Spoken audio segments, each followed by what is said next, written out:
twisted. You would run a motherfucker high stepping. Hey, you never had a big enough weapon. Motherfucker never learned your lesson. I'm a 88 pack nigga. I'm a 88 pack nigga. I mean, day walker, drink blood, fangs out, full moon, motherfucker change like a hoe, nigga. I'm just a nigga from the hood trying to stack a little cheddar for the money. Yeah, buddy. Yeah, buddy. Lightweight. Lightweight, baby. It's time to bleed this morning. Somebody gonna be bleeding tomorrow. Drew Titan Bronx on deck. Shout out to the mighty LDBC.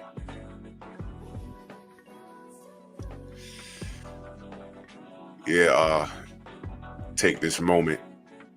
Look at the two men on the picture. And we're gonna try to pick a winner. It's boxing, y'all. There's a lot to consider here. We're gonna talk about as much as we can. The overall card is pretty good. We're gonna do the best we can discussing this main event. Hold on 1 second.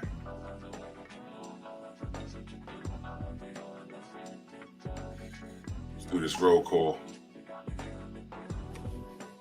Todd Swindle, Rick Blackwell, Daryl Big G, the final boss, Luca Mora, what's up? Stormy B-Man in the building. Mark Hairston, Vince Fireborn, Anwar Willis, Darius, KBG, the Audacity Podcast in the building. Star City J, Eric Jordan, salute, brother. Tony C, what's going on? Smash the like button, ladies and gentlemen. Brother Ack in the building, Jab Jamboree. Smash the like and share the video, smash the dislike, whatever it is. Ninja Watch in the back, whatever. Auntie Jenny, salute. Queen, how are you? KG in the building, Supreme Beast Boxing Talk. Salute.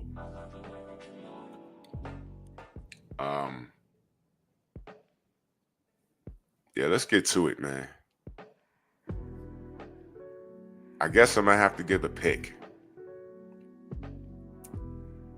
Somebody gonna win, Paul Carrick, salute, brother. Where you been? Good to see you. Somebody gonna win, someone gonna lose. But one thing I'm pretty sure, somebody ain't gonna make it. Somebody ain't gonna make it. If this does go 12, I'm gonna be shocked. K-Rod, what's good? I'll be shocked if this goes 12.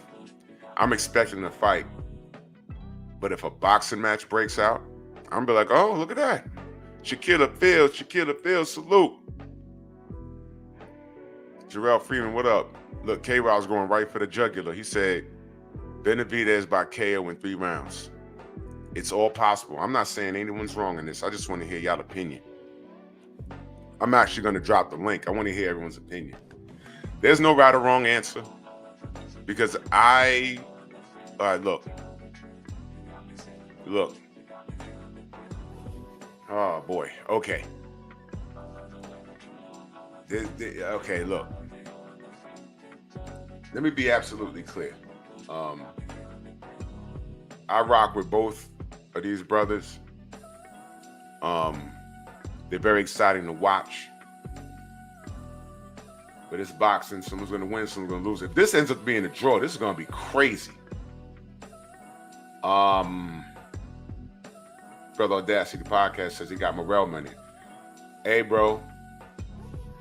I'm going to explain my position before I give my pick, and then I'm going to open up the, I'm going to drop the link. Yeah, Felix got crazy eyes, Black Martial Arts Society. What up, brother? Yo, listen, here's my stance on it. And after a discussion with the sensei, it's always very enlightening. There's a possibility, main event, Mark, what up, brother? there's a possibility. This is something I need you guys to consider. I need you guys to consider. There's an intangible in this situation that I don't think anyone's really considering. Freedom's March, salute. This might not just come down to the fighters. This may come down to the corners. Ronnie Shields, I don't think he'd put Morrell in a position where he'd be the inferior fighter. This is not just a money grab. Just Sparks, salute. This might come down to coaching. And I don't think that Ronnie Shields would just say, hey, let's just go get this bag and see what we can do, because if we can get this name on our resume, sky's the limit. I don't think this is that. If David Morrell wasn't ready, I don't think, of course I could be wrong, but I don't think that Ronnie Shields would allow this. I think he would quietly say, hey, look, Dave, not yet. Not yet. We got a little more work to do. Monster Musa, my brother, what up? We got some work to do. I think Morrell believes this 175 division is his. And from what I saw, bits and pieces of the presser, he ain't effing around either. This is his moment. This is his time. He understands what's on the line here, and he's ready. Peter, what up? Yeah, it's open today. It's open today. I just want to give a little bit of dialogue before I open it up.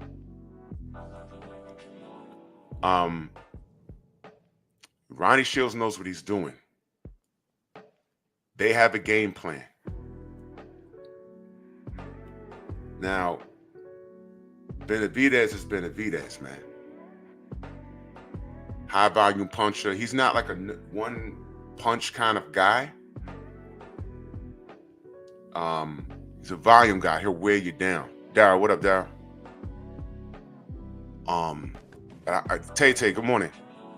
I want you guys to think about this for a moment. I know he said, Benavidez said, you know, he had some injuries going into the Bostic fight. And he won that fight. But go back and watch that fight. He didn't look as dominant. All right. We used to take him 2 punches, took him about 4 punches. Bostic seemed to me, in shape, was the naturally bigger guy. And I know he said he had some injuries, but how much, B. Dre, what up? How much of that will play a factor? Another thing that I'd like to point out is that when David Benavidez is not training, he gets out of shape. He gets out of shape. When they did the photo shoot, I saw the picture and I had to ask someone, yo, is this Photoshop? And they were like, nah. He was looking like a mini Tyson Fury, because Fury's like 6'7", whatever. David is like 6'3" or whatever. And I said, oh man, that's bad. As a professional fighter, whatever weight you're campaigning at, it is your job to walk around on or close to that weight within about 5 to 6 pounds. That's just my opinion. You never saw Marvin Hagler go past 160. This is your job. This is what you do for a living. I was never comfortable with fight. Rod, what up, Rod? Neal? I was never comfortable when fighters, when they're not fighting. And me and Stormy talk about this all the time. All right? It's never comfortable when you see fighters when they're not training. You know, walking around at two. Like, for example, we was at the Errol Spence Bud Crawford fight. Keith Thurman was there. And I looked at him. he had to have been about 200 pounds. Had to have been. Now I'm 6'2". Keith is what, 5'9", 5'8", 5'9", I forget. But me looking down on him, and I saw like the love handles from the shirt, I said, come on, man, I seen this brother with a six-pack. I know how he looks in shape. Why is he walking around like that? If you haven't announced your retirement and you fight at welterweight, you can't, please, you're not supposed to get no heavier than 154. You need to be on or close to. BVO, what up? You need to be on or close to. Exactly, KG. Exactly, and I agree. It don't apply to David, because when he gets in shape, his engine is ridiculous. I'm just saying that wasn't a good look, and that's just that's a pet peeve I've always had. Being in shape, I doubt that's going to be a problem, but David out of shape is different from a natural 175 being out of shape. Would you agree? Would everyone agree? If a person at 147 gets out of shape and their walk around weight is like 160, 170, which is ridiculous. Dragon Fang, what up? Isn't that a little different from the guy that's naturally, when they train and they're at their peak, they make 175, but their walk around weight be like 200 pounds. That's like a big natural difference. Naturally bigger. I've been to a few bodybuilding shows in my lifetime, and you'll have two bodybuilders, right, on stage. I'll give you a perfect example. I saw Lou Ferrigno live once in the 90s when he made a return back to bodybuilding. Lou Ferrigno's like 6'4", 6'5". He's really that big. And there was a guy, an Italian guy, I forgot his name. Well, he was American, but he had an Italian name. That guy was 5'2". Now in the gym, they probably can both pick up 400 pounds on the bench and squat or whatever, but it looked weird seeing Lou Ferrigno stand next to that guy. It was crazy, and those were two grown men. Lou was like knocking on 300 pounds. That guy was like about maybe 210. And they were on the same stage. It was like weird to look at. It was funny. Yeah, Franco Colombo was a small dude too. But this was the 90s though. I forget this guy's name. Yeah, Dorian Yates was like ridiculous. So David Morrell may be the naturally bigger guy. Naturally, he may be the naturally bigger guy. He may be.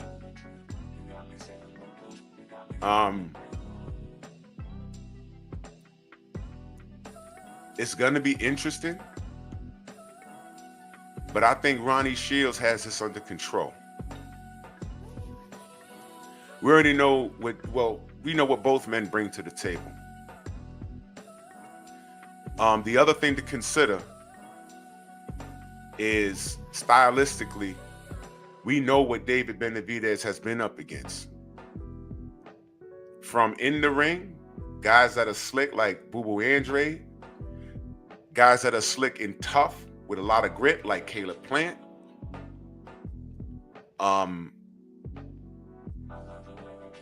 Y'all saw that picture with him in the gym with Dimitri Bivol. I heard he was giving Dimitri that work in the gym too.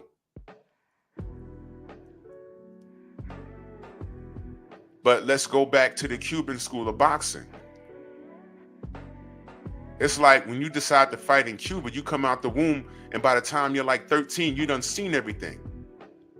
And then you're in the amateurs, you see some more of it.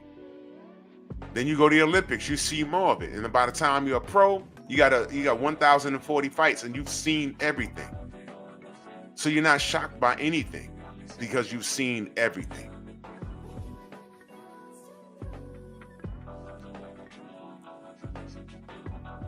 I mean, we all know about the Cuban school. That's just what it is.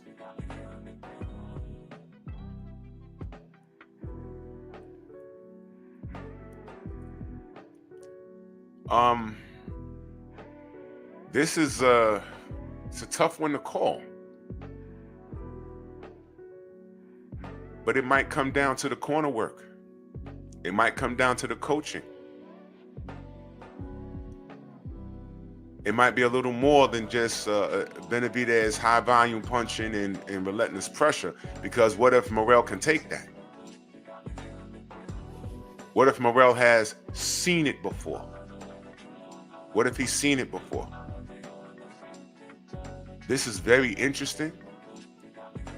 This is all I want from boxing. And I salute both of these men for not waiting. And Stormy said this last night in this live stream. You got to salute both of these men. They refuse to put their career on hold waiting on Canelo. And I stand as such. And I know this is a hard feat because fighting Canelo is worth a lot of money. But out of principle, if some way, somehow, Canelo finally says, because, you know, Canelo's that kind of dude where he's like, all right, I'm not going to do it. And then all of a sudden it's like, hey, you know what? I'm going to do it. Y'all remember how the Bivol fight happened? It only happened because Bivol looked like crap in the fight before. And instead of Canelo going up to fight the WBC champion, which was Artur Beterbiev, he knew he didn't want to get killed. So what he did was he fought Bivol because he thought that was a, you know, I'm going to pad my legacy by taking that belt off of him. I can get him. And that didn't work out. He got outboxed. And then when he went back down to 168, what did he do? He said, all right, I'm going to fight Triple G a third time. I said, wait a minute, dude. Didn't you say you was done with Triple G? Well, okay. He's Canelo. He could do what he wants. And that's just what he did. He gave you a third Triple G fight. I'm like, wow, it's crazy. Ain't no one going to say, okay, Benavidez was there. He was right there. He's right there. And he just didn't want to do it. So, okay, fine, dude. All right, fine. Canelo's not fighting the winner of this fight. He's not. If Morrell wins, he ain't fighting him. Benavidez wins, he ain't fighting him. And I want to remind y'all, he went to 175 already to pad his legacy just to say he did it. He beat a worn-down Sergey Kovalev. Never forget that. And he went back and forth Bivol. It didn't work out. And he gives you Triple G, 300 years old. And mind you, he fought Triple G at 168. Don't forget that. So I'm glad that these men did not put their careers on hold for this guy. So you got to salute when men do things like this. I'm not awarding people for things that they're not doing. You got to put an asterisk sign next to all of these guys that are not doing right by the sport. We're the consumer. We spend the money. We talk about these people. We keep them relevant. The internet is keeping boxing alive. It's crazy stuff, man. Now the 86 in that super chat salute. He says, salute Drew and salute to the mighty LDBC, man. Salute you. Thank you, brother. Style, what up, man? So I'm gonna drop the link. I need you guys to not be profane. Don't be on here cursing, and I'm gonna tell you why. YouTube has a magnifying glass on a lot of channels. But as I challenge you to be profane and to sound a bit more professional. I mean, we could laugh and joke, but here's why.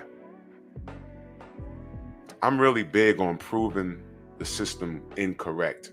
What they think is we're a bunch of rowdy animals who are ignorant and incapable, of having a conversation about a topic without being profane. We're incapable of speaking the English language. And like I said, we can laugh and joke, and that's fine. But they look to every time I turn around, they are they're micromanaging black channels. They're micromanaging black channels, and they are watching for every little thing. The general spoke on it. I speak on it. Stormy speaks on it. So it comes twofold. We want to prove this faulty, inconsistent system. We want to prove them wrong and give them no leg to stand on, because we're doing that so far. But in order to add to this power move that we're making in 2025, we want them to look at our content and look at our audience and turn back to the fools at Google and YouTube and say, what are you talking about? Here's what we're doing here. Here's what we're doing here. So what is your case? Let's not be the animals that they accuse us to be. They send trolls to my channel and make weird statements in which they've told on themselves. I ain't gonna get too deep into that. I'm like, oh, that's not a real troll. That's one of them. Statements that they make. I said, that's a real unique statement for a troll to say. Trolls don't say things like that. That's Miguel. That's Miguel. And Miguel is cold, y'all. Miguel is cold. It's cold. So let's disarm them. Show them how great we really are. So I'm dropping the link. Turn your camera on real quick so I know it's you before I put you on. Let me pin this.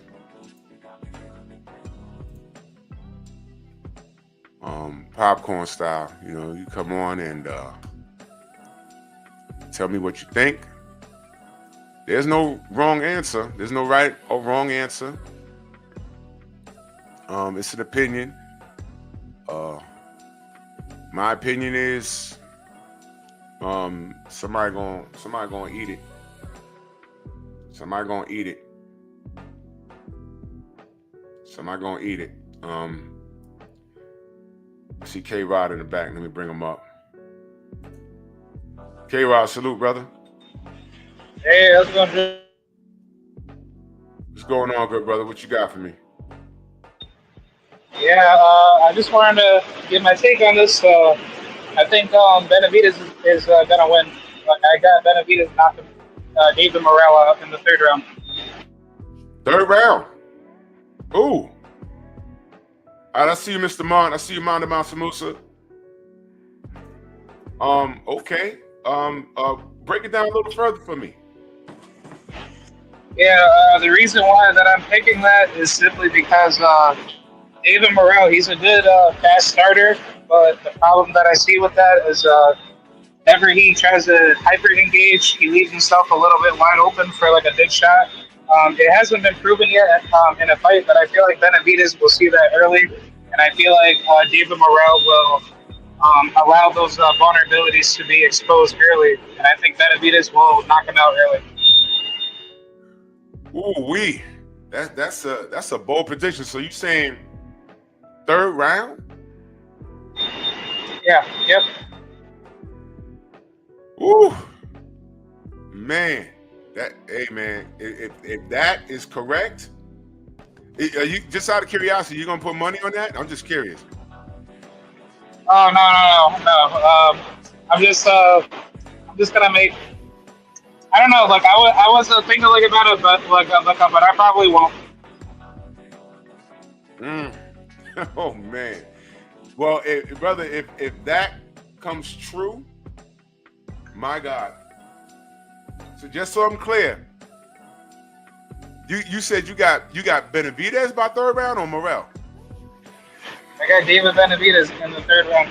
Third round. Holy cow, man. If you're correct on that, I'm going to shout you out immediately, bro. Let's go to the real OG Mr. Mont, brother. Who you got and why? What it do, Drew? What it do, pal? What's going on, brother? How you feel? David Morrell is an extremely skilled boxer. Yeah. He gonna have success in that fight. A good bit of it early on, but David Benavidez don't normally really get started to the fifth or sixth round. Yeah. And that's when he really gets to going. I think David Benavidez is gonna knock him out probably round 9, round 10, because I kind of preference their last fights. David Morrell clearly won the fight, clearly outboxed the guy. I think he might have knocked the guy down one time, but that guy was a true 175-pounder, and he was very durable. And right there in the last 2 or 3 rounds, that guy started piecing Morrell up. Kind of seemed frustrated.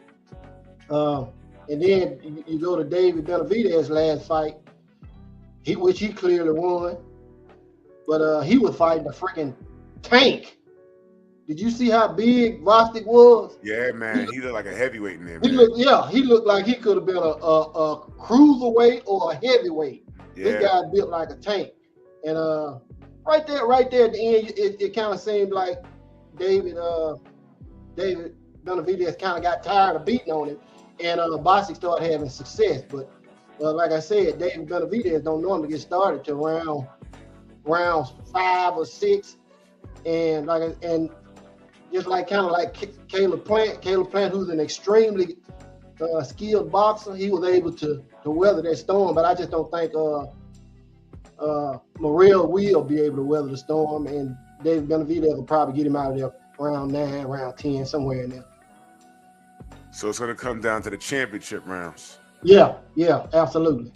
But it's possible to outbox David Morrell. That is possible. Yeah. Does Benavidez have the ability to do so, like early in the fight? No, I don't. I think David Morrell will win those first 3-4 rounds. I don't think Benavidez. Like I said, Benavidez is not really a quick starter.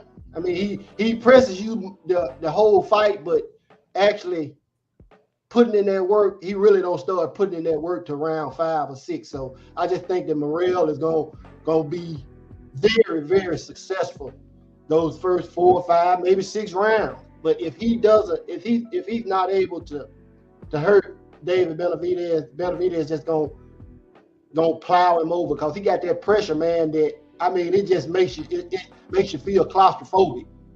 So now let me roll this at you. What if we have a situation where the key to stopping the Mexican monster would be to jump on him? And I'll give you an example of that. Daniel Dubois was not the favorite versus Hrgovic. But when that bell sounded, he jumped on him and ended up stopping him. Yeah. What if David Morrell jumps out on him and he can absorb what David's putting out, because Morrell, is the naturally bigger in shape guy. Yeah. Do you see anything like that happening? Is that possible?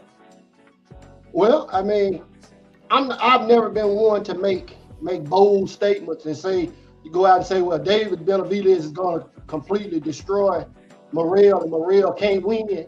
Yeah, I mean, it's possible. It's possible that Morrell can jump on David and catch him with something, because the guy is extremely, extremely skilled, just like all of those Cubans, So it's possible that he can jump on David and hurt him. And if Morrell, I think if Morrell hurts you, he's gonna finish you. Now he just in his last fight he knocked the guy down, but he didn't really hurt him. Right. So if he hurts David Benavidez, I can see him finishing it. Yeah. Would you consider Morrell a volume puncher or more of a power puncher? Definitely. He's more of a power puncher than he is a volume puncher. Very good footwork. Thing about it is when you got good footwork, if you got somebody who can cut the ring, I mean, either you gonna stand there, you gonna stand there and start fighting him, or you gonna lose favor with the judges because I see you, KG. You're gonna be moving too much. So yeah, man. It's a good. Hey, Drew.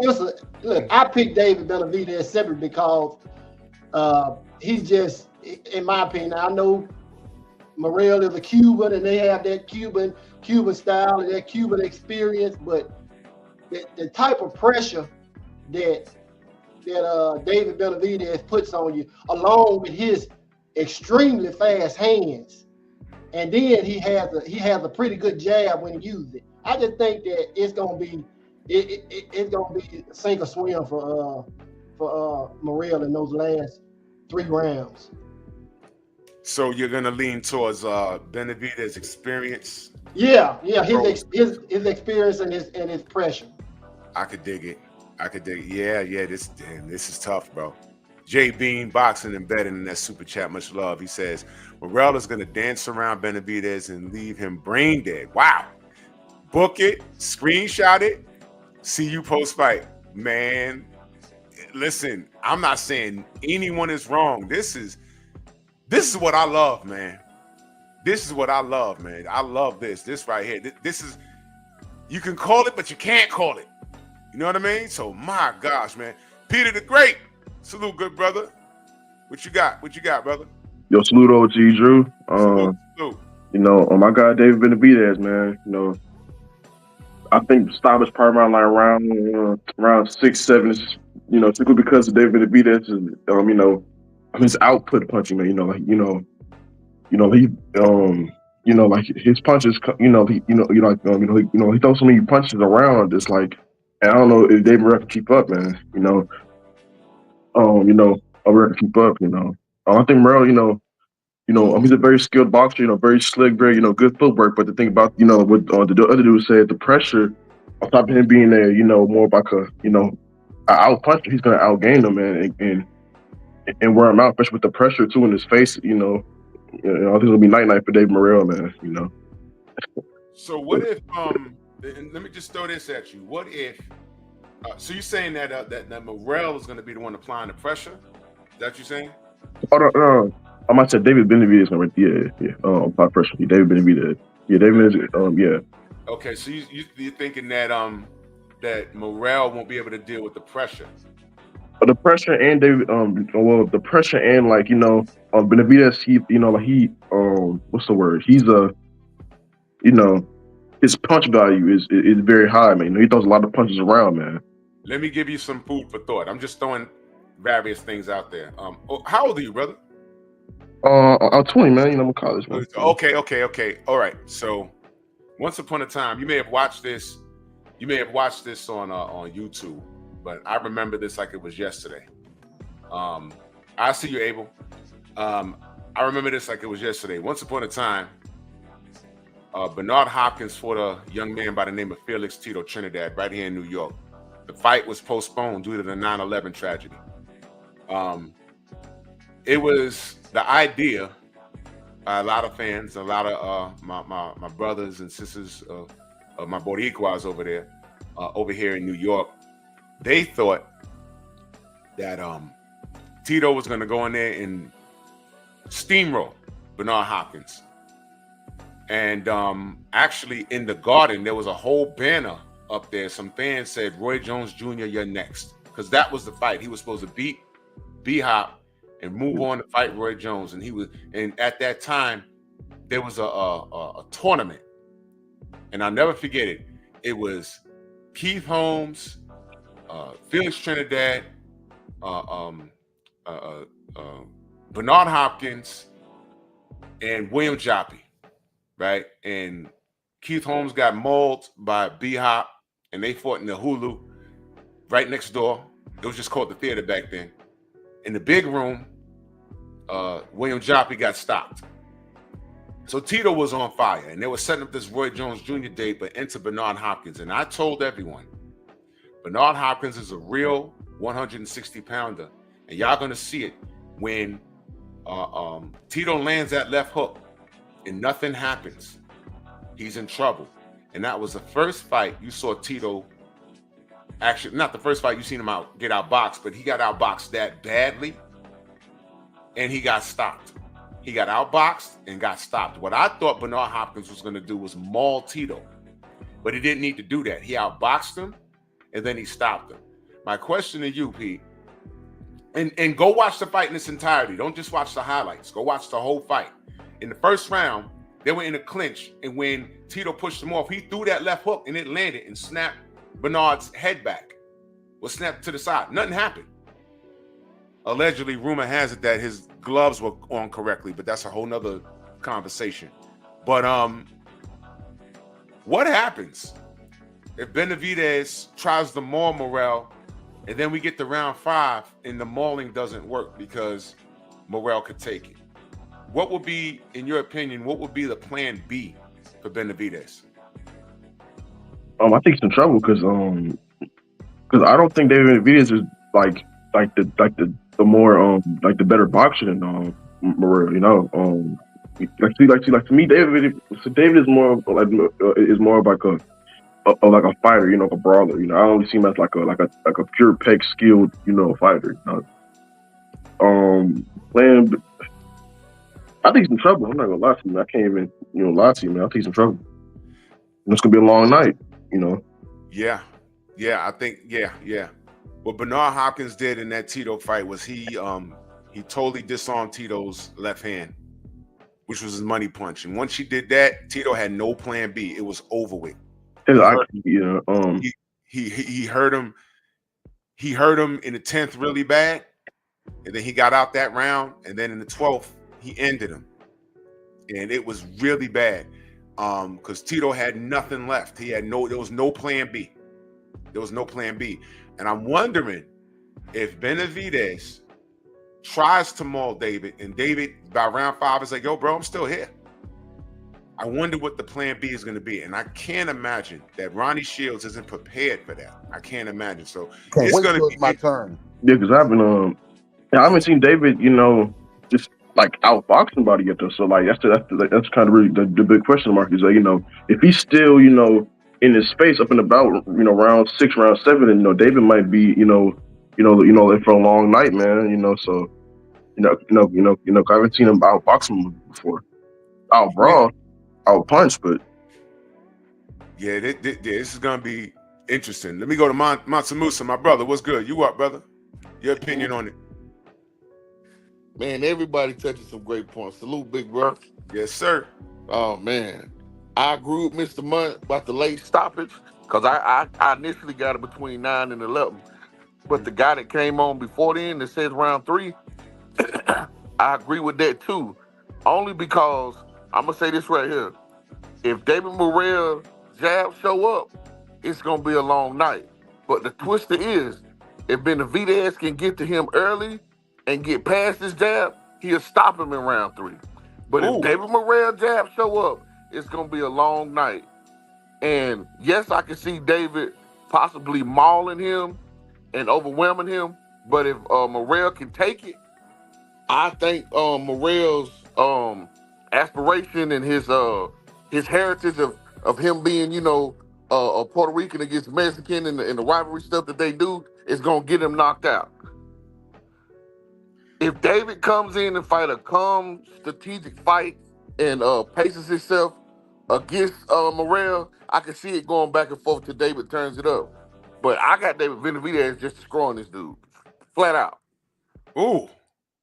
I'm talking about I don't see no way this guy can beat David Benavidez. Only thing Morrell got to me is a jab. He shells up too much too. That's what I want to say too.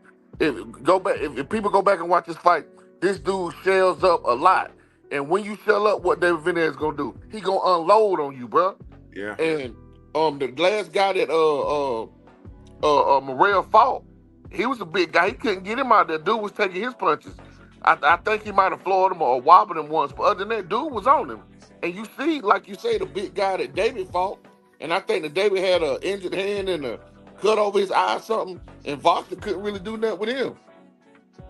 But the thing that separates the two with me is that David is just a chaos. He can fight calm to an extent, but once you turn it up with him, this dude loves it. This dude is intense. He is like a real monster. He wants the chaos. He wants you to get crazy with him. He wants you to bang with him. Cause once you do that, it's on. He like a fuse. Once you light it and you take it there, it's a wrap. Well, like I said earlier, brother, what if we're expecting these fireworks and the boxing match breaks out? That's what I'm saying. If the only way it's gonna be a boxing match, and you can quote me on my words, if David Morrell's jab show up. If David Benavidez can't find a way around it early, it's gonna be a tougher fight. But if David Benavidez in the first or the second round can get past this dude jab or it don't mean nothing, and David Morrell shell up, it's a wrap, bro. It's a wrap. And honestly, I think David Morrell gonna come out smoking to try to prove a point with his jab, and that's gonna cost him early. Ooh, my goodness, man. That's a bold prediction. Woo, man. KG, talk to me, brother. All right, I'm locked back. Okay. What's going on, family? What's going good, on, brother? everybody, man? Hey, man. I'm gonna say this as a preface, man. I'm a fan of both fighters, but I was a David Benavidez fan long before I even knew who a David Morrell was. You know what I'm saying? Mm-hmm. This fight is different. You got fights where you get the chills, you get nervous. This is one of those fights I get the shakes to. That I'm anticipating the fight. You know that fight or flight damn feeling, damn Drew. Yeah, bro. Yeah, yes. That's that feeling I get with this fight. This is one of those fights for me. You know what I'm saying? David Morrell possesses the superior boxing skill set in this fight. Hands down. I give him that. He's a better boxer, you're saying? He's a better boxer. I give him that. But I think David is too much of a fighter and too much dog in him. And the kid, he still fights with a chip on his shoulder. I think that's where the intensity comes from. So most people, when fights get emotional, you know what I'm saying, they show up bad. This motherfucker, this cat here, as the damn fight rages, he feeds off of that. Notice David Benavidez doesn't talk bad about no fighter until they talk bad about him. That's where the fuel comes from. And same thing in the fight, his output is going to grow. And as the output grows, and I heard you say this, Drew, you say, what is he going to do about round 5 when David Morrell is still there? What do monsters do? They keep attacking. It's not going to stop him. It's not going to be no need for a plan B, because if he's able to hit and touch on David Morrell, he's going to wear him down. And I saw David Morrell worn down in the last fight against Hot Rod. You have a shell of himself Hot Rod that's almost in survival mode, going backwards, finding shots to land on you, and I can see you taking deep inhale exhales. What do you do after the 5th round when you're still there, but your gas tank is not going to be the same? And David Benavidez is that old school running back. Natron Means 30, 35 damn carries a game, and he's getting stronger. Jerome Bettis, he's getting stronger every time he damn touches the ball. So the output is going to grow. So even if David Morrell is still there, David Benavidez is still going to be there pounding on him. So it's not going to make a difference. Let me throw this at you, brother. Go ahead and throw the train and spit at me. Go ahead. I got to throw this at you. Will he need a plan B?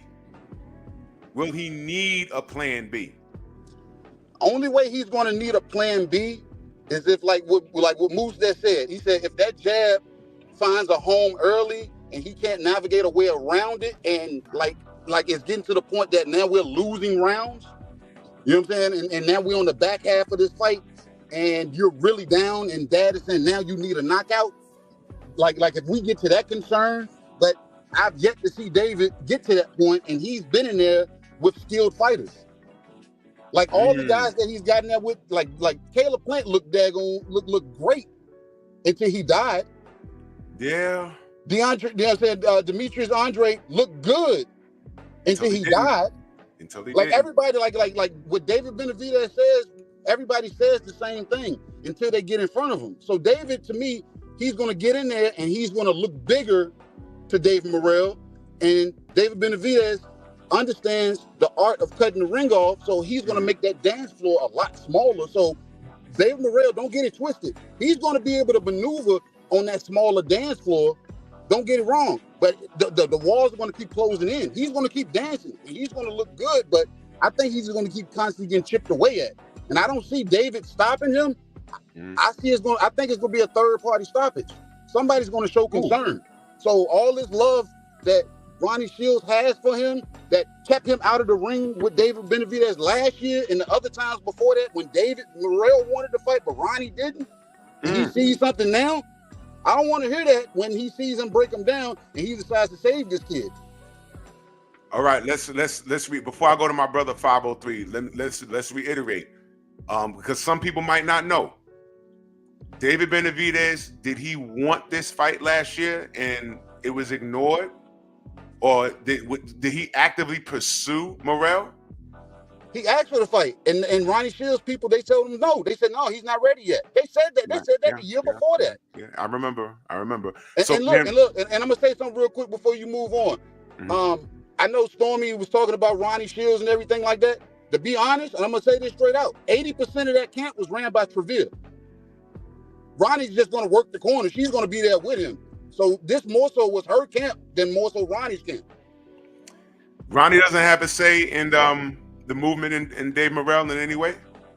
No, I'm saying he does. You know what I'm saying? He's going to be there because he's an influence. But if y'all, like I said, we want to know what it really was, that camp was ran by Treville pretty much this whole camp. So it wasn't really, you know what I'm saying? It wasn't really a Ronnie Shields camp. So if Ronnie said, so you don't think Ronnie would have a say if he said, yo, look, not yet. You don't think they listen to Ronnie? I'm just asking because I don't know. Oh, yeah. As a trainer, you're supposed to say that. That means you're not yet. So now we come into this year, you're saying now he's ready. But at the same time, how much better has Dave got and how much more acclimated has he gotten? You get what I'm saying? So is he really ready? We're going to find out. Like I'm saying, we're going to find out on both ends if Dave is going to be able to beat a monster, and can Dave Morrell be Dance Fever? Jay Bean says that's not true. I don't know. What's not true? What you just said. Jay About Bean Treville running the camp? Yeah. Cut it out. I know the sources. Okay. I don't know. Jay Bean, if you know something different, you can pull up, because I don't know. Come correct me. I know the exact sources. I know people that talk to Ronnie Shields directly on a weekly basis that told me that. Oh, wow. Okay. Talk directly to Ronnie. So I'm just saying, if we want to do that, we can do that. All right. Jay Bean in the chat says Ronnie not taking the back seat to nobody in here. I ain't saying he's taking a back seat. I said he's influenced, but she has been running the camp. All right. Well, man, I'm loving the matchup, man. But before I gotta have my brother 503 jump the line, because today is my brother's G Day. I'm gonna jump back in the chat, man. I'm gonna holler at y'all. Happy birthday, Five. No doubt. 503 line in the building. Happy born day, King. How you feeling? Man, I'm feeling great. I'm feeling good, man. A lot of positive vibes, a lot of positive energy. It's fight weekend, man. I'm getting a birthday present. You know what I'm saying? We all love boxing. That's why we're here. Yeah. And that's why we love to do what we do, because of the sweet science. I appreciate you, Drew. Salute to all of the brothers in the chat. All of the brothers that's on the panel, man. I see my brother D Free on the panel. Yeah, I see my brother Mahari. I see my brother Musa, Big Fox in the building. KG, the good doctor, man, and of course, man, the lieutenant of this shit. Bronx on deck, man. Yeah, today is my birthday, man. I'm 33 years young. You know what I'm saying? Yeah, happy birthday, bro. Yeah, appreciate you, bro. I'm feeling real good, man. I'm feeling. Hey, I can't wait to see this fight, man. Hey, but look though, what KG saying is actual factual, man. Treville did run majority of the camp with Dave, and I don't know if y'all was watching the Gloves Are Off series on Amazon or YouTube. It's on PBC YouTube. You see her in the background. She's right there. You know, she has been running majority of the camp, but Ronnie is going to work the corner. This is going to be a good fight, and Stormy B, man, damn near convinced me to pick David Morrell. I'm not gonna lie. He's very, very witty with what he presents to the people. But I'm a hold firm, and I'm gonna stick to the Mexican Monster simply because, man, I think that the experience will come into play, and I just think that David Benavidez will eventually break down the Cuban school of boxing. I think it would be too much for him to handle. He has never fought anybody on the level of a Benavidez. And Benavidez has seen that boxer puncher style numerous of times. You think Morrell has also? Is it a possibility he's seen that like somewhere coming up in the Cuban school? Is that possible? It's possible, but I just don't think that it's on his level, Drew. I don't think that anybody had. I don't think anybody has equated to Benavidez in the pros on this level. He might have seen a bunch of Mexican fighters or Latino flat-footed fighters that like to come forward and throw punches, but I don't think it's never been on the level that they're on right now. And another thing that worries me with Morrell is, man, the alleged allegations of the drug testing, Drew. I seen what you've been posting with the Ryan Garcia stuff and Nevada stuff, and this was very, very interesting. That David Benavidez made a big point about the drug testing. This is a very key factor in this fight. Now, Morrell has never been caught with anything, but it is accusations from my homeboy, Hot Sauce Henderson, and he put that out there that it was some funny things going on with Morrell, and it was no drug testing in the fight and stuff like that. And Benavidez reiterated it, so that's another thing that has to go into factor. I don't know if he's going to look the same with the drug testing. Yeah, the fight almost. They almost blew the fight because of the drug testing. That's what Benavidez said. He said it almost happened because of the drug testing. That enrages me with this drug thing. So yeah, right. I know. Let's look at will he have the same engine? Will he have the same stamina, strength, power? Will he have all of that coming in there? Well, we don't know if he was dirt. We don't know, but avoiding drug tests is always a red flag for me. Experience, I want to go back to that because Morrell seems very confident, and that's why this is such a fun fight. This is what boxing is supposed to be about, because both of these guys are on all cylinders.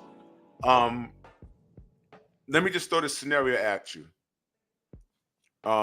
If David Benavidez comes out and tries to maul him in the first 3 rounds, and by round 4, Morrell is just sitting there chilling like, all right, I'm here. What do you think David Benavidez plan B is going to be? Can he box with David Morrell and be successful? I think David Benavidez can mow anybody down and be successful.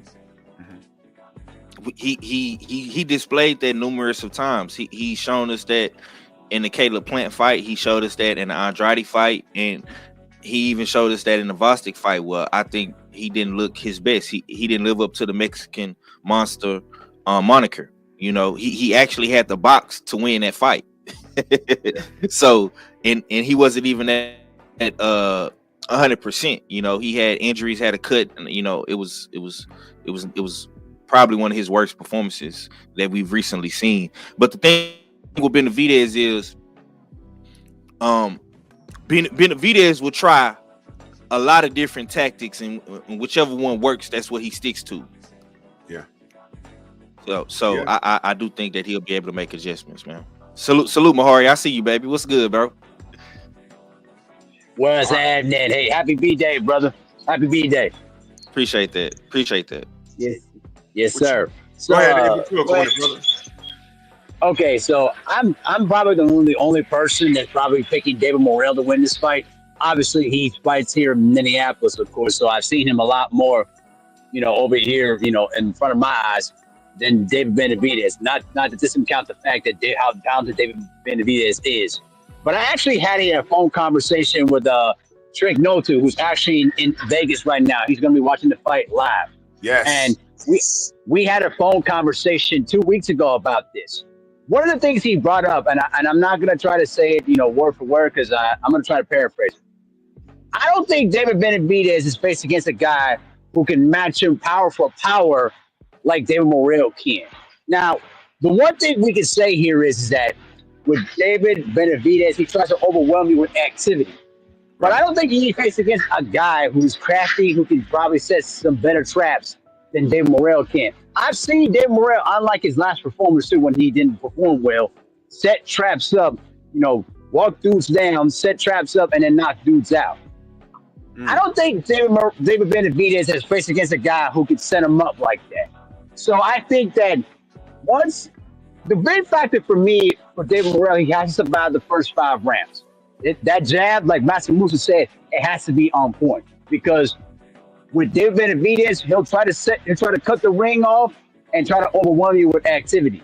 But if David Morrell can survive the first 5 rounds and keep that jab on point, it's going to be a different fight. Because I don't think David Benavidez is faced against a guy who's an accurate puncher like David Morrell is.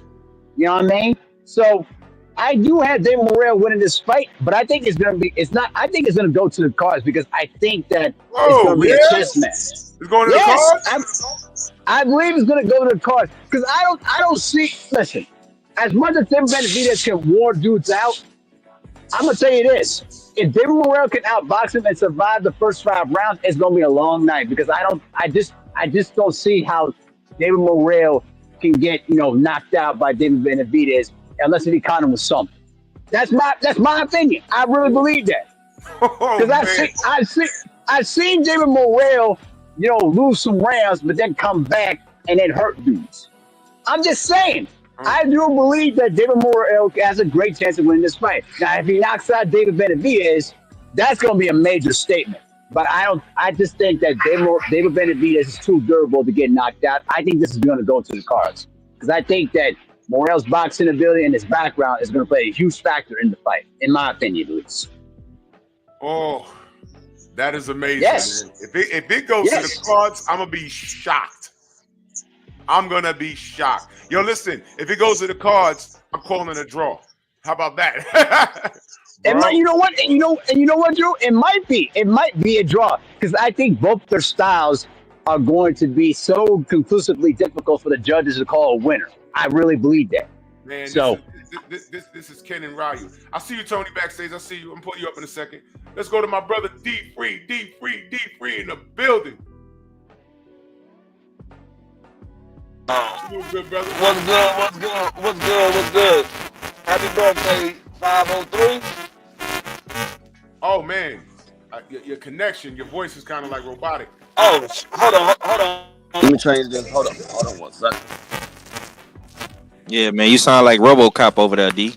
Is that better? Ooh. Nah. Great AI up in there. Is that better? Nah, bro. Nah. Still in the Let me go out and come back in. Yeah, go out and come back. You sound like Soundwave from Transformers. Laser beak ass. Yeah. Hey, Drew. Yeah. Hey, I'm gonna say this right here, and I'm gonna dip out real fast. Okay. Like Mahari was saying, the only way Ronnie Shields can make something happen. Do you remember Arturo Gatti versus who? The hard hitting who? Which one? Arturo Gatti versus when Arturo Gatti fought Sanchez, bruh. If that Arturo Gatti that fought the second fight, / Dave Morrell show up to the first fight with David Benavidez. I feel you. Listen. I feel you. Ah. Yeah, I feel you. This might not be what we think. Like I said, So I thought. hold on. So is the big fox you riding with Morrell too? Yes. No, I'm going with David Okay. Benavidez. No, he said he's riding with David. Oh, you going? Okay. By destruction. I'm gonna let everybody else cook my bag, but by destruction, bro. Ooh. Man, I got David B too. And I got $100 bet out there for anybody. Holler at me. Oh, he's standing on it. He's standing on it. Wait, hold on. Here come D3. Let's see how his connection. Let's see, brother. Hey, what's good? Is that better? That's better. Is that? Yeah. Go ahead, brother. Go ahead and cook. Yeah. Happy birthday, Free. I think Appreciate that, bro. this is an interesting fight for us. It's probably the first 50-50 fight we had in a minute. Yeah. I'm leaning towards David, but I can see David Benavidez pulling out the win. But I'm towards David Morrell, and it's for a few reasons. One, his ability, his power, and what a lot of people haven't touched on. David Morrell as an amateur light heavyweight. So it's not a weight class that he's not with. This is a weight class that he used to fighting at. Yeah. And the amateur pedigree that he has, I think he was like 105. So he fought at this weight class on the top. He's won a few gold medals in the smaller game, not the Olympics, but the youth games and stuff like that. So he's fought a different type of fighters. And I think what I heard KG, David Morrell looked a little tired last fight. I didn't see that. I saw him chasing somebody and wore on him because the guy was pretty much running. That was the thing that I took away from David Morrell. He didn't cut the ring off. David Benavidez is not that type of fighter. He's going to come at David Morrell. So David Morrell ain't got to worry about cutting the ring off. David Benavidez is going to come at him. This is more of a perfect storm because David Benavidez is going to come out, but I think Morrell is that type of fighter that you don't come at. We've seen that in his previous fights. All the guys that came from Morrell end up going to sleep. And David Benavidez, what I saw in his last fight, I never seen David Benavidez. I saw in the later rounds, David Benavidez got tired because of the bigger guy was able to lay on David Benavidez fire, and he was working the David Benavidez body. I've never seen that. So if he gets hit to the body a little bit, Benavidez start to wear down in the later rounds that we not used to seeing him do. I'm gonna edge out David Morrell, but I'm with Harvey. I think it might go to the card. I don't think it's going to be a knockout. I think it could be a knockout if David Benavidez let his emotion take over him and he tried to force this fight and make it a. I don't think David Benavidez has been in the ring with a guy power of David Morrell. David Morrell has literally one punch out power. Really? I don't think David Benavidez has been in there with nobody like that. He was some guy with decent power. Now, one punch knockout power though. So David Benavidez, I don't know if he has plan B. I heard what 503 said, but that plan B comes down to the trainers. And you got Shields in one corner and you got Jose Benavidez. If it comes down to trainers, I'm going with Ronnie Shields. I'm not going with Jose Benavidez. The fighters that he's trained, none of them have adjustments. None of his fighters ever makes adjustments. From his son to Enrique, none of them ever make adjustments. So I everything towards David Morrell winning this fight. But like Mahari, I believe it's going to go to the cards, and David Morrell is going to pull it out because how to win on the cards when he don't want to take chances of possibly getting knocked out or getting stopped, he know how to win on the. He only had 5 losses in the amateur, so he knows how to win on the cards. So it might like I said earlier, it's a possibility. It might come down to the corner. That's the intangible right there. It might come down to the corner. Let me read this super chat real quick. My brother 88 Sports Talk in that super chat. He says, Benavidez says the left hook to the body will slow Morrell down. He says he's going to do a lot of body work in this fight. He says, panel, what y'all thoughts? Is this the key to the victory as far as Benavidez is concerned? Yeah, that's a good question. Body work is going to be key. Let me go to KBGJ, man. What's good, brother? Salute, man. How y'all doing? We're doing good. And after that, we're going to go to Tony. What's good?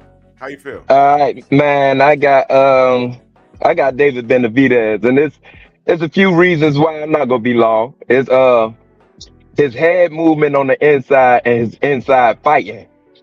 Like, people don't appreciate the hand fighting that David Benavidez does. A lot of people shell up. Like, yeah, Morrell can move, but he shells up a lot.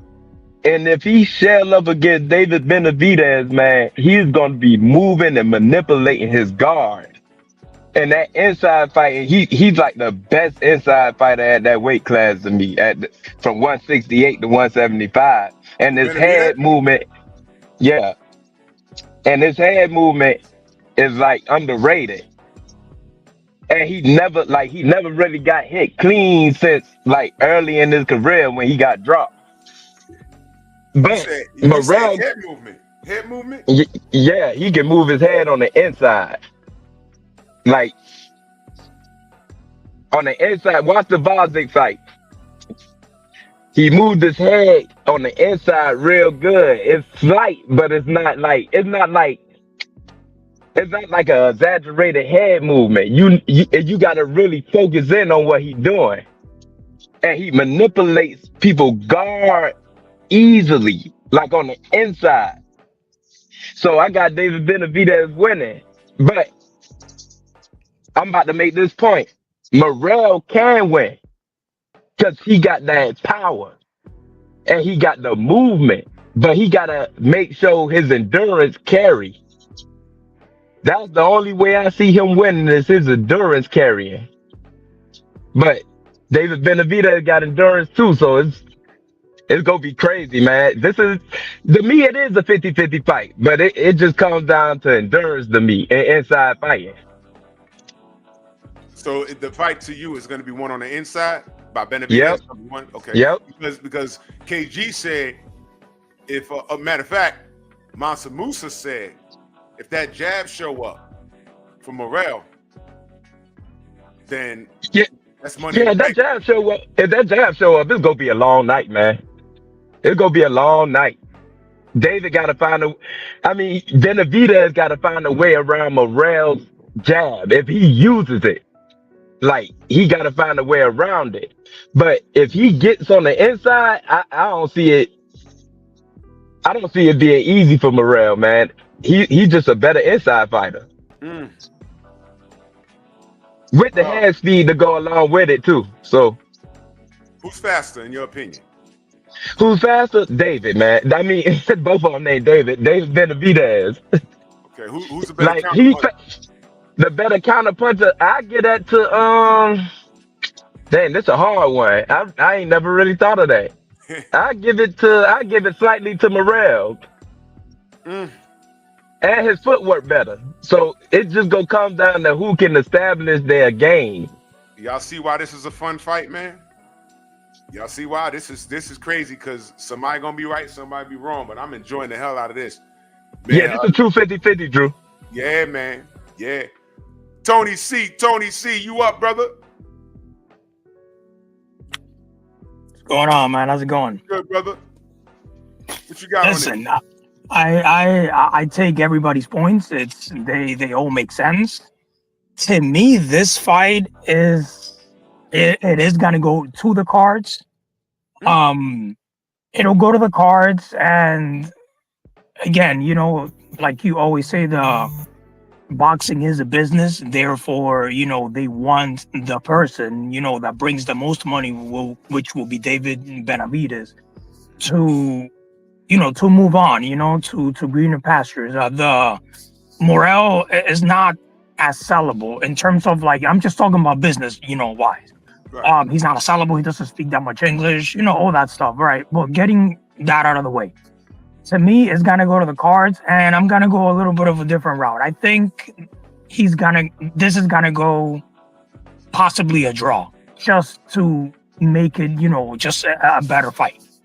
This goes to draw, man. Oh my gosh! Wow. Yeah, I know. It's a little bit off, but I think a draw, just there's also the other fight with Bivol against, Bertabiev. What if Bivol wins? They might want to do a rubber match, which just makes sense. And what is David Benavidez gonna do if he wins? Yeah. So yeah, no one spoke on that. That's actually a real possibility, man. You're not wrong. You're not wrong. That's a real possibility. If this goes 12, I'm gonna be shocked. If this goes 12, I'm gonna be completely shocked. But I told Abel, if it goes to the cards, I'm picking draw. I'm picking draw at that point because it does. I think it will. Honestly, if Morel wins this fight, who you picking, bro? Who you picking, Tony? I say, who you picking? I'm a Benavidez fan, like, from the get go. To me, Morel just came into the picture, really. Mm-hmm. So, but I think, to be completely honest, Benavidez is the better pick. The only thing with me is that since I feel like it's a 50-50 fight, the power that they both have is just gonna. They have a lot of power, so I don't think a knockdown is gonna happen. That's why I keep leaning more towards a decision. But Benavidez for me, for sure. Benavidez by decision. To me, that's what I want. That's what I want. Okay. Yeah. So y'all heard Tony. He said Benavidez by decision, man. That's definitely not the prettiest pick, but yeah. I got you, bro. I like that. Are we doing too much by just assuming that somebody ain't gonna make it? Are we doing too much? And salute to KBGJ in that super chat. Much love, brother. He said Plant was the last person to make David Benavidez this angry. Yeah. But are we wrong by saying somebody not making it? Are we wrong? Like, do we have it all wrong? Just calling for someone gonna get stopped. Are we wrong for that? I mean, not at all. Makes sense. You're not wrong, bro. Because the thing about it is, I said this the other day. The speed in this fight, Drew. The speed. David Benavidez's hands extremely fast. Morel's feet extremely fast. Morel has one punch kill shot power. Benavidez has a thudding, overwhelming you. I can hit you with 20 punches in a row power, and you be on your feet, knocked out in a cold state, right? So you equate that with the fact that now one of these dudes like each other. Benavidez has something to prove. Morel has something to prove, man. This fight could easily be a knockout. Easily. Just off the styles alone, because a lot of people, a very sloppy one. Sorry, right? A lot of people. Nah, you good. A lot of people is thinking that Morel is gonna come and stand toe to toe with Benavidez. He's not gonna use his Cuban boxing. He's not gonna be an outboxer. He's gonna step to Benavidez. So if he does that, yeah, if he does that early and often in the fight, it's a possibility that somebody can be knocked out, because the speed of both fighters is always going to come down to the determining factor, which is timing. Who is going to get the timing down first? Who's going to understand the frequency and the wavelength of the punches? Will it be Morale? Will Morale be able to counter with a straight left? Will Benavidez be able to hook to the body and then go up top and jump on Morale? It's a lot of determining factors. And if you go back and you watch the Demetrius Andrade fight, what did David Benavidez do? He started cutting the ring off and going to Andrade's body. And soon as Andrade started slowing down, his spring was gone, his juice in his legs was gone. What did David Benavidez do? He knocked him out. We've never seen Demetrius Andrade look like that. Never. Andrade was like a mythical god in boxing. Never seen him do that before, bro. You know what I'm saying? Go ahead. Go ahead, bro. Go ahead, Tony. Oh, I was gonna say, I don't think Benavidez can afford to start slow in this fight. He has to establish whatever he's gonna establish. He has to establish in the first round. Don't wait on it. Do not wait on it. If his plan is to smash the gas on him, then do it. But my thing is, if you try and smash the gas on Morel and he's still there in 3 rounds, you need to have a plan B, because this isn't Andrade. This isn't playing. This is a guy that's your size, and and this is a key factor. He's dead ass not afraid of him. He's not worried about the Mexican monster. This is Kong and Godzilla. Now we can get we can get a knockdown, drag out fight, and it could go 12, or we could mess around and get Hagler Hearns 2.0, which would be crazy. But if it goes to the cards, I got a draw. If it doesn't, someone ain't gonna make it, and I'm still stuck because I don't know who's not gonna make it. I'm still stuck. That's the best part. That's what makes it awesome. Yeah. Now, do you remember when David Morrell fought his last fight against Hot Rod? Yes. He got so predictable in that fight, if y'all remember. He kept trying to jab and go for the big punch. Jabbing. He got so predictable in that fight. David Benavidez never does that. That's another flaw David Morrell got. Listen, man. I don't think. He telegraphed a lot. I don't think. Now go ahead. I don't think. I honestly think that David Morrell is doing exactly what he's supposed to do, in the sense to get under Benavidez' skin. By doing so, he knows that Benavidez is just gonna come and just, like he said, RoboCop style. And I think he's just gonna bring that Cuban school back, man. He's gonna box him, or I will probably say 4 to 5 rounds. Very, moving around and doing all these things, and then eventually he's gonna get sloppy. Morrell, I'm referring to. He's gonna get sloppy, and that's where Benavidez is gonna start catching up. Do y'all think that Morrell has a gear that we haven't seen yet? No. Because We've I've seen seen it all. Morrell in his early fights almost in the knockout, drag out fight. I think Benavidez got something that we never seen before. And I hope that this is the fight where he's looking around like in his corner, like, this is what I've been waiting on. Hell yeah, type of energy. Yep. Oh boy. Plus Benavidez has fought like heavyweights, like all his throughout camp. He has so much experience with so many big people, like this guy just came from 68. Although he's a big kid, still 68. He's gonna come in and he's just, come on, bombs are just gonna be thrown by Benavidez, man. Angel just reminded me, how do y'all feel about Guillermo Rigondeaux being in David Benavidez' camp? That's good. I love that. He not told. Hey, let me share this right here. And I was gonna make a video about this, but I'll say this right here. David Benavidez is the ultimate warrior when it comes to the school of hard knocks. See, a lot of people is banking on this Cuban school of boxing, But David Benavidez is a he went to the school of hard knocks, man. In them gyms grinding. Benavidez was the fat boy in the family. He was never supposed to make it this far. He had to earn it in the gyms, beating up on guys. And what Drew was talking about, and like the homie Angel just said in the chat with Rigo selling them out.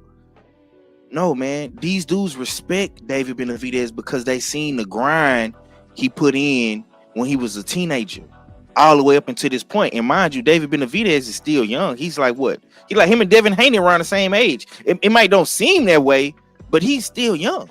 Yeah, that's crazy. He's the little brother. He's the little brother. He's like 25 or 24, 26. He's young, man. But he's been grinding since he was 14 years old in the gym, beating up all these guys. And Rigo knows that. That's why Rigo gave him that game. Keep in mind, y'all. What David said yesterday? What? When he said when he was getting interviewed, what you talking about? He said it used to be one camera. Now they interviewing me for an hour. He said I grind for this. He said I just didn't know it was gonna come. He said I grind hard for this, and I'm not just finna give this away, bruh. That's a different type of man. Listen. Yeah, I love a fighter that's fighting with a chip on his shoulder. I love that. He has the chip, bruh. He has it. Like Bud got a chip on his shoulder. Yes. When you fighting a guy with a chip on his shoulder, man, you better watch out. Mike X said in the chat, he said Cuban's overrated. God damn, bro. God damn. God damn. Whoa. Damn. My God. Wait, hold on. What? My God, bro. Jesus Christ. Yo, all right, guys. I'm gonna let you go. Yo, appreciate you letting me cook. Drew, this was awesome. Hopefully, I get to come back again if you invite me again. Absolutely, brother. Have a good one, guys. 503, I think is your birthday, man. Happy birthday, brother. Appreciate that, bro. Appreciate that. I appreciate it. Take it easy, guys. I'll stay in the chat. Yeah. Yeah, the Queen Shower is in the building. What's up, Queen? Salute to Shower. Yo. Yeah. Blessings to my little girl again on his soul day. Appreciate you, Queen. So I think the gentleman that just left was Tony, right? Yes. Okay, Yeah. so he made the comment about the it was something to the effect of all I want to say about Mr. Benavidez is, and I said this to you guys before, that he has different looks that we don't readily recognize. The man has a very good jab, and he also has the ability to correctly use his feet. You know, that was it. It was the RoboCop statement, and Morrell kept saying that. And I also said both of them are not considering a couple of things about each other. Benavidez thinks that Morrell is green, and a lot of us do. He's not really thinking he's a threat, whereas Morrell is sitting here calling him fat and then RoboCop. David Benavidez does have different levels to his game. He has the better experience. He has abilities he does not always show, but he can. If he comes out there and utilizes that jab and uses his feet correctly. Now he don't have the angles, period. I have not seen him be able to turn as a David Morrell can. He can make that a hard fight for Morrell to begin with. So if Morrell don't come out there and use a jab and use his feet and try to be crafty and set up, like I said, he sets up counter traps very well. If he doesn't do stuff like that, yeah, I just have David Benavidez beating this guy off top, and I said somebody's gonna go down, and somebody's probably gonna get knocked out, and I think it might be Morrell, but Morrell can knock him out because he does have one shot power, like Five said. Yeah. Oh, And let me say this to counter what the homie said in the chat real quick about the Cubans being overrated. I wouldn't necessarily say that the Cubans are overrated. The Cuban boxing has took a downward spiral though, because we're not seeing the success that we once seen from Cuban boxing. You know, in the early 80s, in the 90s and stuff like that, it's kind of been downward. Now the Cubans are still winning in the amateurs, true indeed, but when it translates to the pros, especially in this era of boxing, like Robeisy Ramirez just lost twice. We haven't really seen any really Cuban boxers like take off. Andy Cruz is being labeled as a boring boxer. Yeah, man, it's not looking too good for the Cuban school of boxing right now. My homie Marquise Taylor got a win over a Cuban boxer. Hopefully the Cuban school, man, if Morale wins and beats the Mexican monster, man, maybe he can put the Cuban school back in the forefront of this, you know. I think the Cuban school has been victims of circumstances a lot. You know, a lot of stuff. Like when you talk about King Kong Ortiz, you gave him a Rigondeaux. And I just did a video where I felt that the label on Andy Cruz calling him boring. I mean, the only thing worse than being black in this world is probably being black and Cuban. That's like the worst shit ever. It's like, God damn, man. Why? It's crazy. So I think a lot of it is political, because what they did to Rigo was absolutely criminal. I mean that's just wrong. Now he went to we spoke about him going over to David Benavidez' camp. I mean, you know, our brother in the chat was like, "Nah, that's blasphemous," and I understand that. But to counter that, 503 saying that's just Rigo giving Benavidez his roses. I mean, I understand both aspects, but this is, if you want to put Cuba on David Morrell's back, that's cool. And yeah, JB, William Skull is a champion. Yeah, salute to William Skull, but we haven't seen William Skull really in America, bro. He fights in Germany. Same thing as Iglesias. We have not seen some of them Cuban guys transition over here in America and Europe. You know, hiding out in Germany, bro, that's really not a good look to me. You know what I'm saying? And also with the Cubans, man, dudes like Rigondeaux, King Kong Ortiz, Laura, them dudes came to Florida and got it out the mud, bro. Ugas, all them dudes came and got it out the mud in America. And we got a new one coming up. I want y'all to watch out for Gil Ridley. Gil Ridley, he'll be on the undercard here. He's middleweight. He's nice. He only has 6 fights. Okay. Yeah. Okay. So I think they my only thing about Rigo was that he didn't make enough noise. He needed to be more outspoken about what they were doing with him. I mean, he needed to like really make some noise, because we saw it. We all saw it. And I'm like, what the F, man? Why are they doing this to this dude? Ducking him out loud and people doing interviews. Yo, I'm not fighting Rigo. I'm like, God damn. And that's why I'll forever shout out Nonito, because Nonito ain't have to do it. He was leading the charge and everything. But he said, fuck it, I'll do it. And he did. You know what I'm saying? Just like we got to give that same respect to Wilder. Because he didn't have to fight. He didn't have to fight Ortiz, but he did it. Twice. He did it twice. And another point, to get back to David Benavidez, bro. He trains in Florida. He lives in Miami. Yeah. What is Miami known for? What is their demographic? Cuban. Yeah. Cubans, bro. He putting a lot of Cuban dudes in position to win. He's training around a bunch of Cubans. So if Rigo lives in Florida, if Laura is in Florida now, you don't think they're gonna gravitate towards David Benavidez, and he's training around them in the same gyms in city with them, bro? Yeah. Yeah. I mean, it's gonna be tough, man. But back to this fight tomorrow. My prediction, I'm picking David. Which one? Which one? I'm picking David. And I stand on it. You play too much.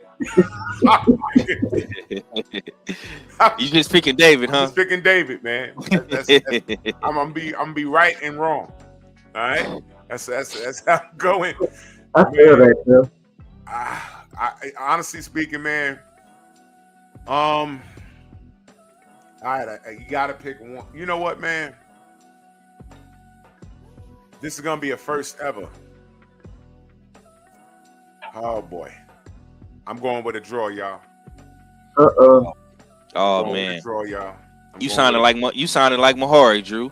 Yeah, man. I'm going with a draw because I'm scared to death. Yeah, can I ask both of y'all something? Yeah. I know you probably don't subscribe to the spooky. Do you guys believe in bad luck things with fights? Wait, say that again? Do you believe in not a conspiracy theory? So yeah, maybe it is. Okay, so there's a thing going around about these black secret shirts and certain fighters losing them at a particular time, like James Toney. Shakur did that, and Wilder.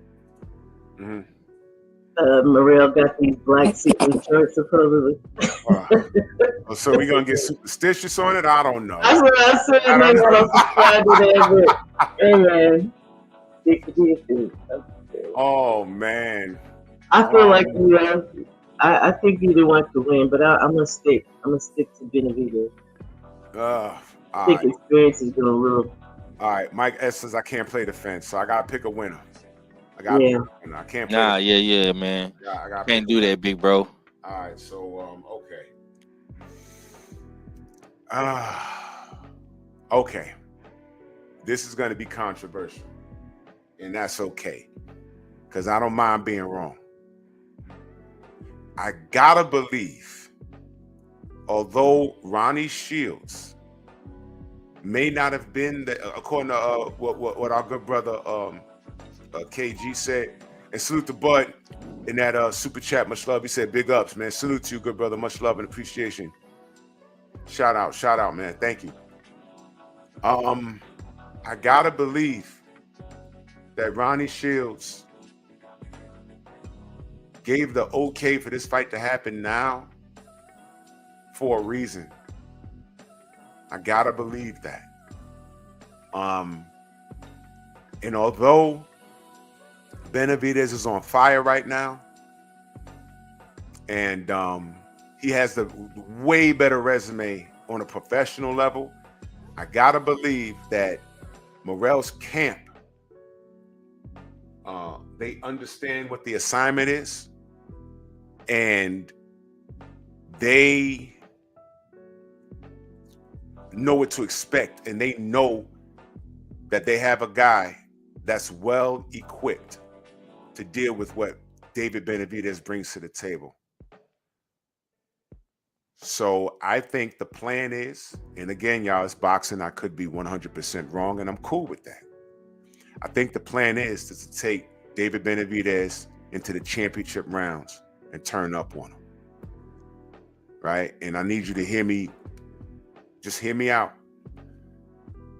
David Morrell is naturally the bigger guy, but in shape. You hear what I said? Remember the presser where they took the pictures? When David Benavidez doesn't train, he looks extremely out of shape. If Morrell doesn't train, he's out of shape, but naturally bigger, but more of an in shape. I can tell by the physique. This wasn't a fat camp for Morrell. Now, David's going to get in shape. And I'm not being disrespectful, but, I got to pick a winner.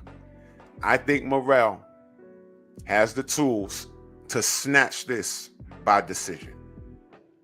And I think he's going to turn up in the championship rounds. But, like y'all said, he got to get there. Because one mistake, and it's over with. So I'm going to go with David Morrell, majority decision. Could be wrong, y'all. I love you, big bro, but you know David Benavidez is never in no shape. I mean, he's in a fighting shape. He's never in cut up. I But I might. get it because I heard Stormy too, and I sure did think on that. Sure did Yeah. think on that. Ronnie would not put him in this fight unless he absolutely felt like he was ready. Because he told him no. Yeah. Look, I might flip sometime today, but I don't think I am. After I've given it a lot of thought during the show, and like I said, I didn't know what KG said, but even with that being said, Ronnie, you don't have the OG in the camp and not turn to him for something. You understand? You don't just have Ronnie sitting there and not turn to him for something. I gotta believe, and I don't know, I'm just assuming at this point, I gotta believe that they counseled with Ronnie and say, look, are we up or not? And I think that Ronnie, did that Floyd Mayweather Tank Loma threat. It's time. But it wasn't a threat. He was just saying, no, it's time now. Now we can get him. And I think they decided he can get him after they saw that Bostic fight. There was something there that they saw. That they say, yo, look, you see that? Now our David can get him. I gotta believe that. So yeah, I'm a rock with Morrell, majority decision. On the cards. That's how I'm calling it. That's my pick. David Morrell. Now, if he go in there and get washed in 3 rounds, hey man, it is what it is. Jarrell Freeman says, Drew, have you seen anybody press Morrell?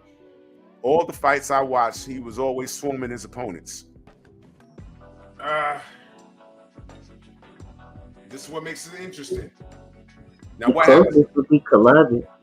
Yeah, what happens when if he presses him and nothing happens? No, Idos did. And we saw how that ended. Yeah. Idos was pressing the heck out of him. Remember how that ended? Yeah. Yeah. KG said they saw an injured fighter that still got a UD. And you see, that's the other part. It could be fool's gold. You know what I mean? They could have been looking at that tape and not factoring in that he was injured. You might be right, KG. Yeah. But, man, I'm looking forward. I got to work tomorrow, of course, but I'm be zooming home because this is already bought. All right? And ladies and gentlemen, this is what boxing is about. This right here. This right here. It doesn't get any better than this. I'm a roll. Shower Queens. Let them know how they can find you. I'm right here on YouTube, Shawa Laya77, IG T_money 77SF. Thanks for having me up. Absolutely. My brother Mind of Mansa Musa. Let them know they can find you, good brother. Oh man, I'm everywhere, man. Just like a thought. Great show today, big bro.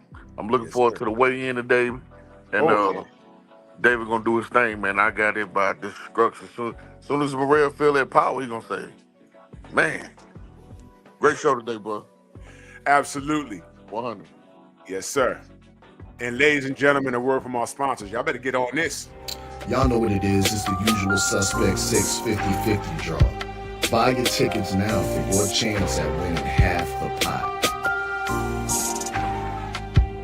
Cash App, $, Usual 50-50. Tickets are on sale for $10 for 1, $20 for 3 tickets, and $50 for 10 tickets.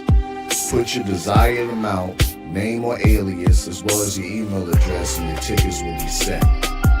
We announce the winning ticket numbers every other Friday on Supreme Beats Boxing Talk Bullshit on the Beltway, 8:30 p.m. Eastern Time. Remaining proceeds will go directly to the LBBC meet and greet in Las Vegas. Shout out to the LBBC. And remember, it's a Usual Suspect day.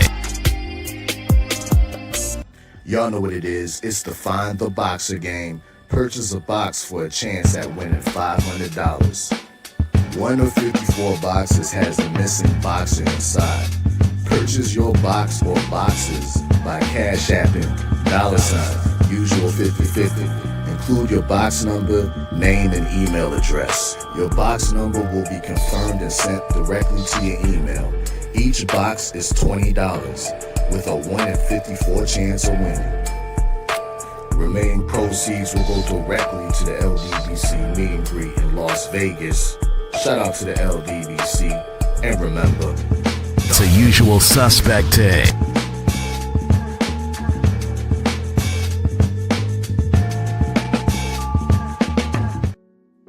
You gotta be in it to win it, family, man. Salute to everybody, man. We outside in Vegas this August. The LDBC family reunion. Now, I mean, we do different cities every year. We love boxing, y'all. And this is what it's all about, man. Fire show. Salute to everybody that supported, everyone on the panel. Salute to my brother, 503 Line. This is Born Day, man. Another trip around the universe, man. We love it. And salute to everybody in the Venmo, the Zelle, the Cash App, the Super Chats, man. The general should be on. Let's head over there. And can't wait for this, man. I'm not going to drop a post-fight tomorrow after this. I'm going to go live really brief. It's going to be like maybe 10 minutes as soon as it's over. Because, I got to get out the way. Man, but salute to y'all, man. Much love, man. Bronx on deck. Move! Why are you gay? Who says I'm gay? You are gay.